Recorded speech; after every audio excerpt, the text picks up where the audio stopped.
The calming beauty of nature is the backdrop of all XTERRA races. But when the gun sounds, the drama begins. Today, we look at some of the gnarliest crashes, the most distinctive courses, and the closest finishes in XTERRA history. Crashed out on the first ascent. I think my chain broke. Darn, it's a brand new chain. That's 4. Yeah, I'm with you, man. 4 flats. Me too.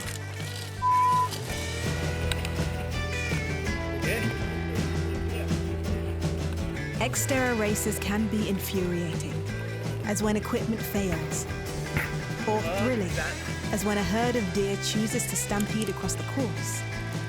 But no matter how fit, how prepared, how game you are, sometimes the course gets the better of you. I just jumped off a little ledge. Heartbreak Hill. The Dust Bowl. Broken chains. Miles of dragging sand. Lava rock. Heat exhaustion. Dehydration. When does your body break down?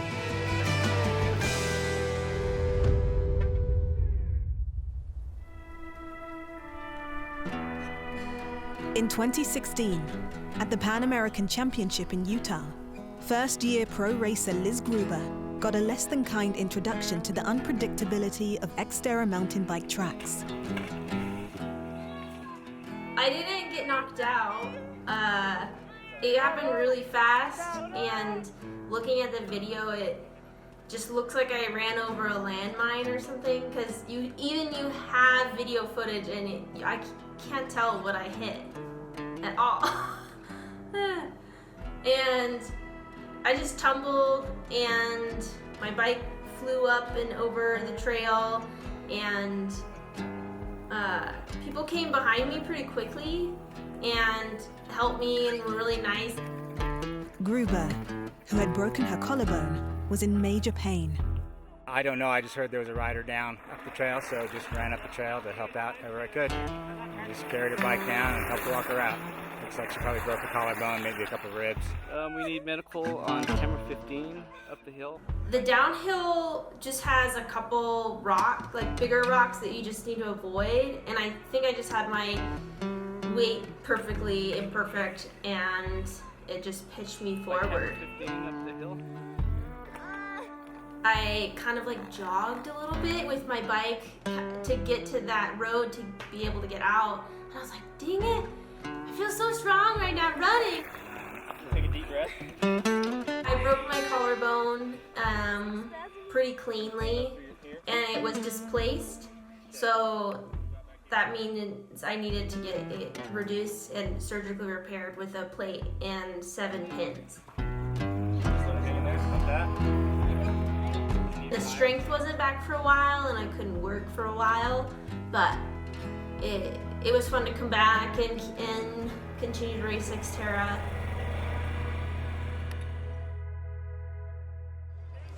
In 2005, the World Championships in Maui was site of one of the more notorious falls in XTERRA history, a mishap that almost cost Frenchman Nico Lebron his lone world title. France's Nico Lebron has settled in to eat away at the frontrunner's lead. For 20 miles of racing, Lebron is the first to enter T2, and running is Lebron's strongest discipline. A single misstep, and leads can vanish in an instant.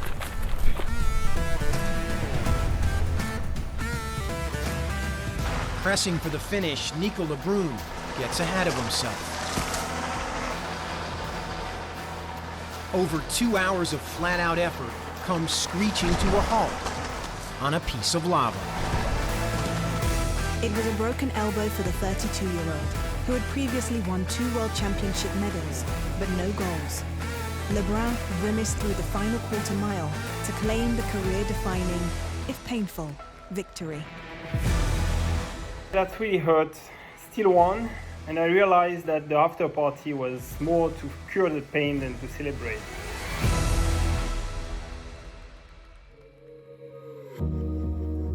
XTERRA Adventures is presented by Tea Tree. The Experience. Discover the magic of tea tree. XTERRA. racing and apparel for your active lifestyle. Visit XTERRAPlanet.com. In 2004, when the World Championships were held on the original Waimea Maui course, Jamie Whitmore was hungry for her first world title, after having finished second the 2 previous years. She was trying to stay close to the defending champ, Canada's Melanie McQuade, when disaster struck. I crested over the plunge and I don't even know what happened. I cannot honestly tell you what I hit. It was probably just a loose lava rock. And my speed was just going so fast that I ate it. And I didn't just go down and fall. I literally, as we would say, ragdolled. So it was I hit the ground and then just tumbled. Got back on the bike at some point, and I think I remember bracing to not break anything, because they always tell you tuck everything in, tuck and roll. So I did, and I know it hurt because I can just remember the scrapes being everywhere. Got back on the bike, and I think I couldn't quite get the other foot in. So you see me descending down, one foot's clipped in and one's kind of flailing, and it wasn't too much longer that I ate it again. Oh my gosh, and then I got back on the bike, and by that point I was at the end of the plunge and the worst was over, so I just kept going. After 2 falls, Whitmore would have been forgiven for calling it a day, but she stayed in the race. So I kept telling myself, all you have to do is close the gap, to close what you lost in the crashes, and somehow, maybe if I just run as fast as I can, I'll catch her. And I do remember coming into transition, and I did get word that she was not far off, and even with a shorter distance, it was a matter of just get your composure, take your time, and then slowly hunt her down. And that's exactly what I did. With a stellar run, Whitmore completed the improbable comeback, defeating McQuade by nearly 3 minutes to claim the first world title of her inspiring career. But 2 years later, in 2006, another nasty crash on the bike course left Whitmore bruised, bloodied, and, after a few false starts, unable to continue, meaning her chance for another world championship had been dashed by the unforgiving Maui bike course.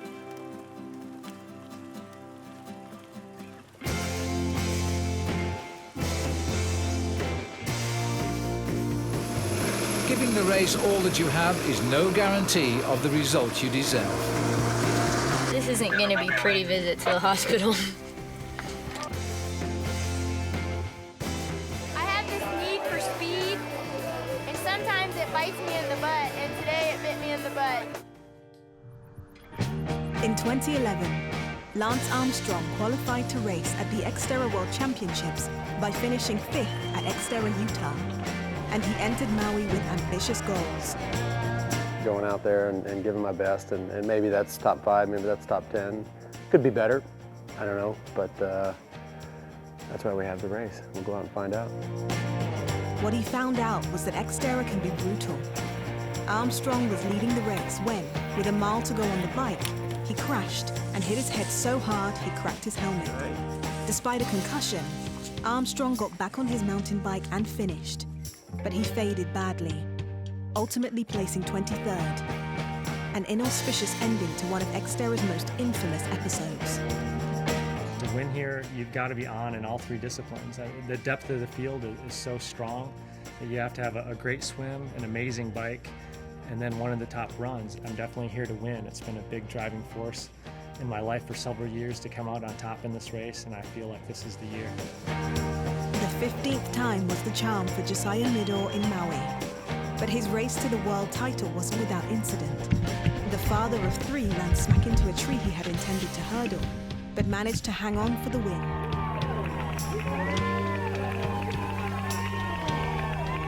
It's no surprise that MMA star Nick Diaz can take a hit, but in 2009, the Maui course gave him more than he's ever had to handle in the octagon.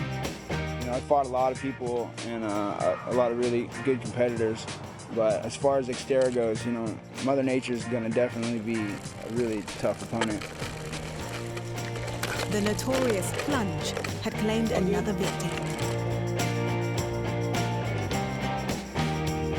XTERRA is about more than wicked crashes. It's also known for its unique and uniquely challenging race features.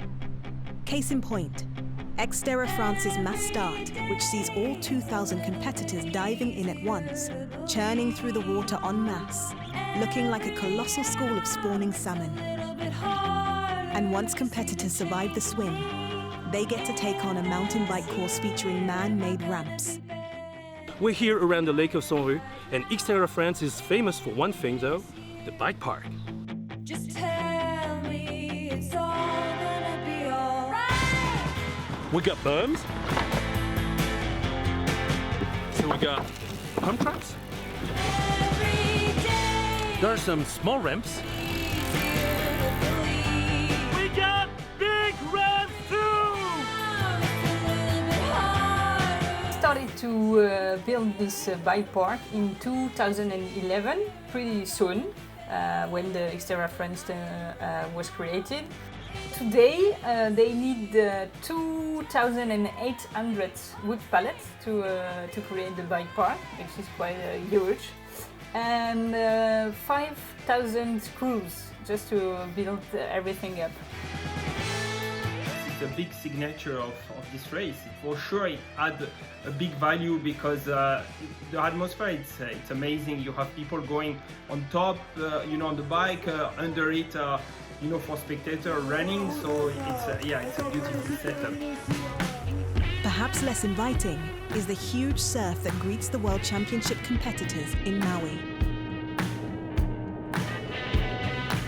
There's surf, the waves are big, it's choppy, the water is like a big washing machine. For the average person, it's really intimidating. There's probably a certain amount of them just want to turn around and walk away. I think the average age grouper is freaking out, probably. I think most of the pros are freaking out. The challenges aren't always over when you exit the Pacific Ocean. In 2018, heavy rain in the week leading up to the race rendered the course a slick, thick, muddy mess. No one could gain any traction, and athletes were forced to push their bikes up the hills. As a result, finishing times were an hour slower than typical, and competitors were left stymied, frustrated, and absolutely covered in mud. Even when it wasn't muddy, the old Maui course was famous for its tricky features, and in particular, a nasty downhill known as the plunge.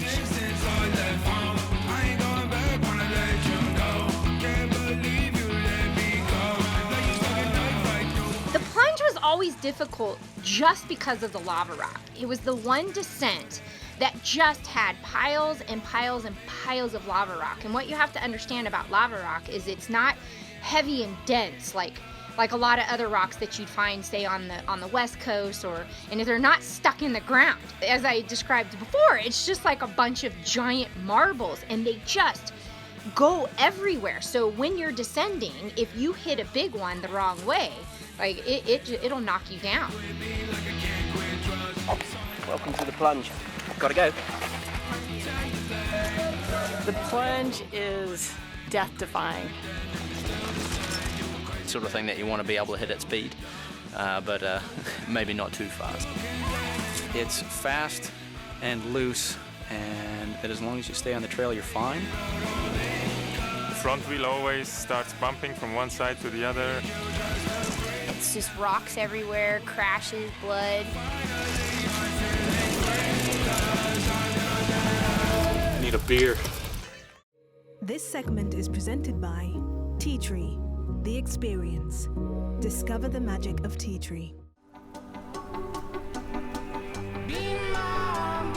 The defining feature of the XTERRA Lake Tahoe course is the Flume Train, a narrow, rocky, single-track bike path which skirts the mountainside overlooking the lake.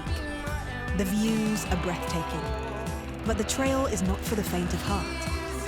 If you're afraid of heights, it's best to keep your eyes and your momentum going forward. And while Nevada has its dramatic views, in Richmond, Virginia, it was all about comedy. The Richmond race was known for its wacky spectators who would fire up the barbecue pit on the side of the mountain bike course and spend the day in costume, cheering or heckling the competitors. And in Saipan, one of the Northern Mariana Islands in the West Pacific, the race course doubled as a historical tour. Saipan was a site of a major World War II battle, and the Japanese troops dug caves all through the mountains. XTERRA competitors raced right through those narrow caves with only lantern light to guide them and ropes to help them exit.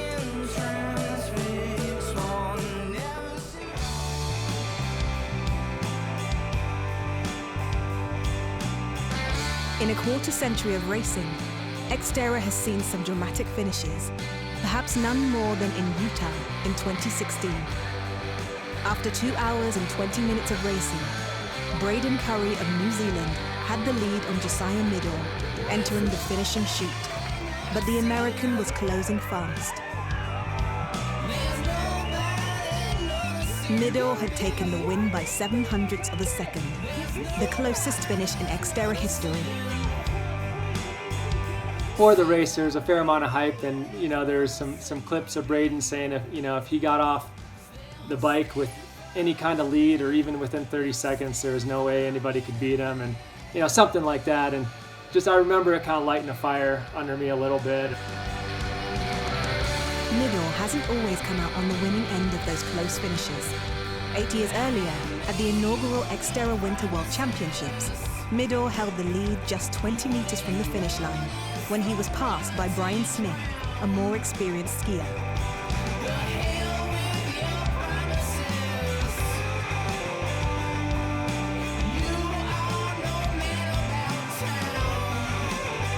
I knew I had a few seconds on the climb, but I saw a couple guys right there, and I said, well, if I can make all the gates, then maybe I can still hold on. And I fell on that last descent, ended up on my back, and looked pretty pathetic, but oh well, that's the way it goes.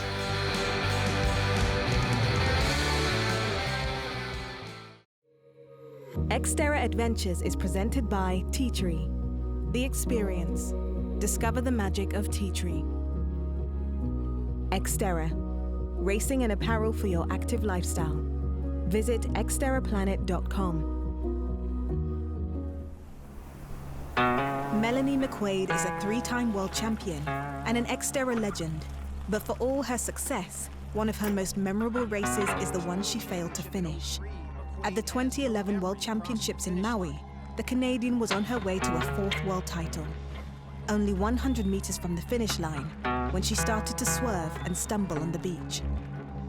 If I think back to the race itself, like the swim was totally normal, the bike, I was feeling awesome, and I was like riding through the men's race. I felt like I had unlimited power that day, like nothing was making me tired. I certainly did not feel the heat by any stretch. And then my strategy on the run that day was basically to win the race to the top, because I felt like, if I got to the top and I had lost very little time, I could just point downhill and just let it go. And I got to about 4 miles, and at 4 miles, things were starting to slow down, and my brain was like, whoa. And then Fred came by, and he's like, oh, you're doing awesome. They're a mile behind you. You've got this. And that's pretty much the last words from a human that I remember. An unconscious McQuade was carried off the course and transported to the hospital. The only other thing I remember on that day is waking up going, did I win? And of course I didn't win, because I never actually made it to the finish line. McQuade is known for that unfortunate episode in 2011, as well as her 3 triumphs in Maui in the preceding decade. But more than anything, her stellar competitive career was defined by her intense rivalry with Jamie Whitmore. Jamie Whitmore and Melanie McQuade took the women's side of XTERRA to a different universe. And actually, the women's race became more important than the guys' race in a lot of cases. But the two of them couldn't like each other. It was like a Dave Scott, Mark Allen thing, right? They could not like each other. It's a small pie, you want to be the best, and there's some person standing in your way. So I love the dynamics between the two of them, because you would be at meetings with them, at pro meetings, where they could be 5 feet from each other and not say a word. Right? Because they both wanted to win, and the only way they win is if the other one loses. So that to me is, rivalries are the best. That's what makes sport phenomenal. I can't talk about, you know, my female competitors without talking about Jamie, because she defines like an entire era of XTERRA racing, because she and I went back and forth for so long. I think it was from like 2003 through 2009. We basically won or came second in pretty much every race for this block of time. It was such an aggressive rivalry where, like, you know, when the gun went off, we did not like each other. Like, just having somebody that was so close to you with a different approach, a different skill set, a different strategy for every race was just so powerful in both of us striving to get the best out of ourselves. I think we thrived off of that rivalry. It just fed us, and it just made us stronger, and it made us better, and it was awesome. She was a really powerful motivator for me to train hard, to find ways to limit my weakness, and to look to ways to improve. I loved the fact that I could have one person that when I towed that line, it was like, I want to take her down. and I know she felt that way about me as well. I mean, you can dig up any article, and it was the Jamie and Melanie show, and I mean, it was fantastic. I loved it. Coming up in the next episode of XTERRA Adventures, the culture of XTERRA, its Hawaiian roots, the family feel, the spirit of cooperation, of celebration, and what it means to live more. That's next time on XTERRA Adventures.